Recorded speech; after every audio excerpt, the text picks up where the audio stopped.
Hello again, Ronnie C. back at you. We're going to talk today about profiling and counseling. You've made it into the home, you're successful at that, you're sitting with your clients at their kitchen table, you're on the patio, you're standing on the front lawn, you're somewhere with them. Now keep in mind, this particular process is best served when you're in a controlled environment. That controlled environment is going to be at the kitchen table, sitting at a desk, in an area where you can control the communication more. When you're in an area that's outside or you're in an area that's not so controlled, you may find a little difficulty in trying to master that situation. But we're going to start off with talking about counseling and fact-finding and what the importance of that is. Now, what I don't want you to do is go to the customer's home and have a predetermined attitude about them. A lot of times we have a predetermined attitude. You know what we become? A self-fulfilling prophecy. So we get to the customer's home, we imagine in our mind that we're not going to sell them, we don't sell them, we leave going, see, I was right. That's a self-fulfilling prophecy. What you want to do is go into that home, you want to try and identify their what's called DBM, their dominant buying motive. They've already expressed interest, that's why you're there. Now what you've got to do is you've got to convince them, you have to persuade them that your product, your service is exactly what they need. How do you do that? By skillful questioning, by listening, by exercising your right to use open and close-ended questions. And we'll discuss all that as we move along. Now, when you have a client, remember that the bulk of your time is going to be spent in building that trust and confidence. The more time you spend here, the more time you spend developing rapport with your customer, the less time you're going to spend closing. Now, if you found yourself in situations where you had to beat the sale to death to get them to close, you didn't do the right job up front. You can do that to somebody. You can hammer them, and you can get them to buy. But I'll tell you what, you're going to get a lot of rejection that way, and you're going to get a lot of cancellations. Because remember, when you're in the home, they have a right of recension. It's the law. They can cancel that sale. So you want to make that effort worthwhile and reduce the cancellation process. Now, what is a typical client? Well, I determine they have three qualities. Number one, they have a need or a want to buy.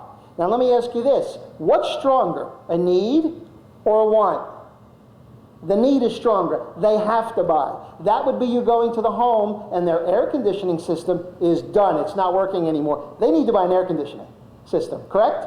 Or you go to the home and it's not as cold as it could be because maybe they've built onto the house, they've extended the square footage, so it's not cooling properly. Well, now they want to buy something because they're going to reduce their expense, their house is going to be cooled better. So again, imagine that in whatever it is you sell. Need or want. Do they need what I'm selling? Do they want what I'm selling? The need buyer is going to be stronger, the want buyer is going to be less strong. So you're going to have to look at that from an individual standpoint.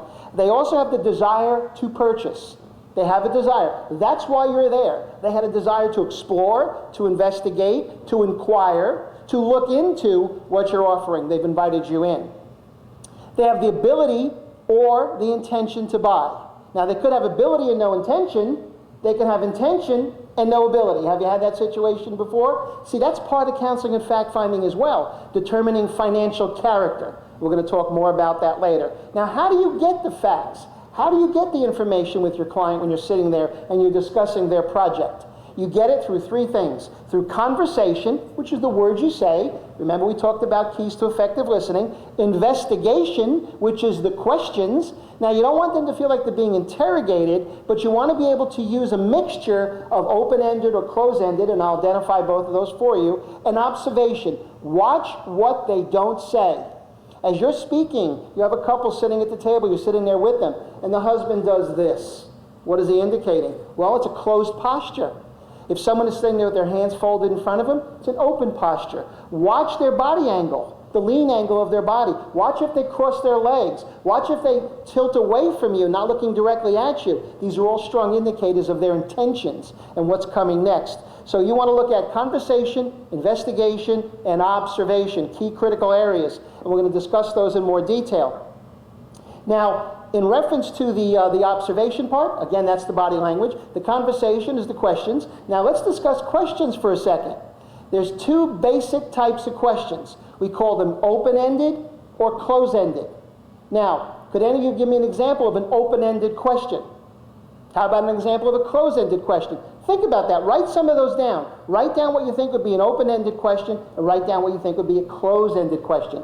Now, an open-ended question, quick definition, is the answer is going to be more than yes or no. Simple, right? An open-ended question means they can't just say yes or no. Now, a closed-ended question would be, is the color of this table burgundy? They're going to say yes, unless, of course, they're colorblind, but that's a closed-ended question.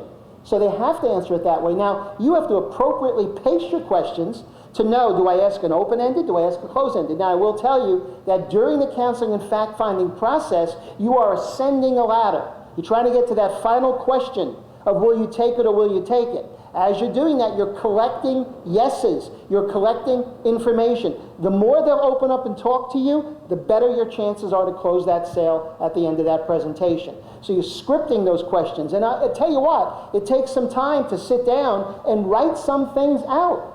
Write some things out. Practice them. Plant them in your head so you can use them when you go out and see your customer face to face. Now, when you have an opportunity, it's a live, real rehearsal. Do it, have fun with it. You'd be amazed what'll happen. If you do some self-study, if you watch these short little vignettes we're talking about over and over and over again, what's going to happen is you're going to have a subconscious adaptation of what we're talking about. It's there. All of a sudden you draw it out at the moment's notice because you knew it was there. You just had to grab it out of your file cabinet in the back of your mind. So with the closed-ended questions, those are the ones that are answered with yes or no. Open-ended questions are more of conversational questions. And you want to get people talking.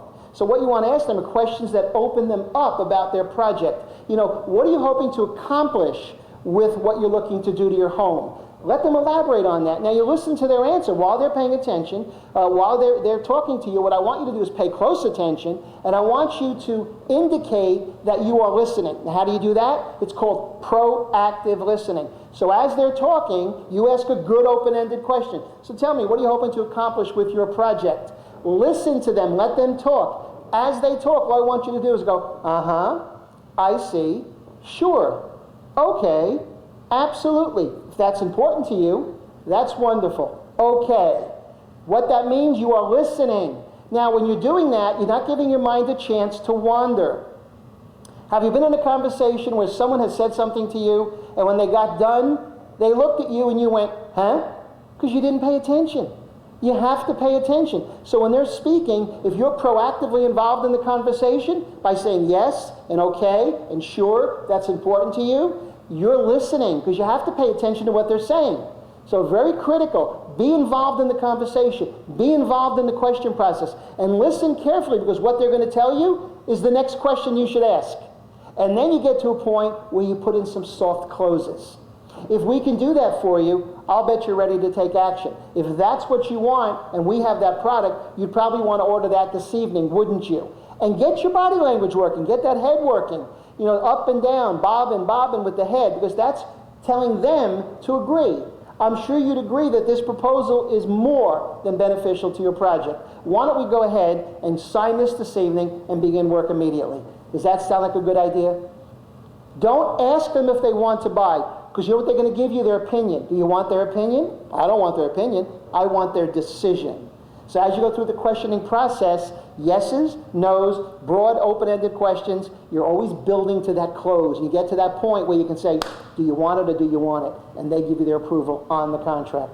That's what you're here to do. If you're not here to gather the right information through questioning, and we've got a lot more to cover, then you are nothing more than a professional visitor. And if you're a professional visitor, you're not getting paid for anything.